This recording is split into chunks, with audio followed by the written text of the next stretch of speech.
Nickie Aiken. Thank you, Madam Deputy Speaker. I would like to first congratulate my honourable friend, the member for Stroud, for bringing forward such an excellent piece of legislation, and to my honourable friend, the member for South Ribble, for supporting it in the final stages as the bill progresses through the Commons. And I think it's an absolutely brilliant example of how MPs can work together to bring forward such brilliant legislation. And the member for Stroud has been an extremely doughty campaigner in this field of policy.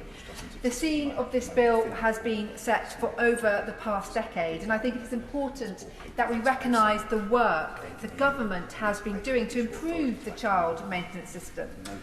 From the introduction of the 24/7 digital service to supporting those who are trying to decide what type of arrangements is most suitable for their situation, to increasing the number of referrals to enforcement agents.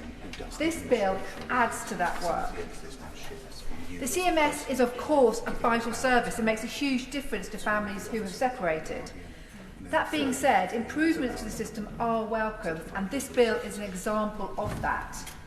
We saw another excellent example recently in my honourable friend for Hastings and Rye's child support collection domestic abuse bill, which I was glad to support just a couple of Fridays ago.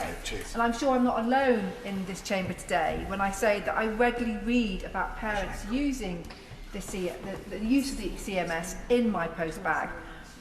I am always quite taken aback when I do get email or correspondence from a constituent who is having problems trying to get a former partner to pay for their child maintenance. They have an agreement, they've been through the courts, they've separated legally, they have a maintenance support in place, but the partner not living with the child now is not paying. And it's always struck me that no matter what arguments, problems you may have in the former relationship as adults, why the parent who is meant to be paying for the child fails to do so and refuses to do so, because it's the child that is the person who's losing out and probably is not having the relationship with the partner not living in the household, and then that adds to the further pain of a broken relationship between parent and child. And I really do hope that this bill will go some way to maybe doing something about improving the situation between a child and a parent who doesn't live with them, no matter what the relationship is with their former partner. And Madam Deputy Speaker, there are currently 3 million children across the country living in separated families. 60% of those families have child maintenance arrangements. This adds up to £2.4 billion a year in child maintenance payments. And as I said, for the most part, the transactions are regular and reliable. However, in some cases, and it's always the acute cases that we, as members of Parliament, become aware of, and as we've heard today from other members, that regular payments of child support maintenance are not forthcoming. And it is for this reason that I'm pleased to see that this bill improves enforcement measures against parents who have failed to meet their obligations. I think it is quite a sad state of affairs that we have got to legislate to enforce parents to pay for maintenance for their children. But for those minority of cases, then needs must, and that's why I welcome the member for Stroud and the member for South Ribble for bringing this bill through. Sadly, the pandemic added to enforcement delays of failed payments. We know that. The pandemic has had so many knock-on effects for us as individuals and as a society. But most of this time was down to the existing technical or capacity issues, be that complications with the liability orders or just streamlining who can actually facilitate enforcement. Therefore, this bill can come at no better time. And indeed, improving enforcement measures and strengthening the CMS is going to have a huge impact on ensuring payments are collected in a timely manner.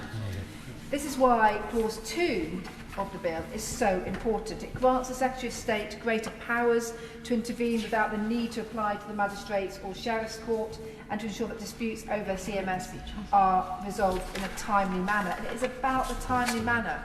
We can't expect a child and the parent that they are living with, they have to continue to wait for the money to come through. We know, and particularly the cost of living crisis, we know that this money can make a huge difference to a child's well-being. Replacing the existing requirement under Section 33 of the Child Support Act 1991 for the Secretary of State to apply to the courts for a liability order, and it is my understanding this will go a long way to reducing the backlog of cases. That is very welcome. Likewise, there are also 2 clauses which speaks to a parent's right of appeal and steps which will work to ensure a lack of payment is not becoming an increased driver to child poverty.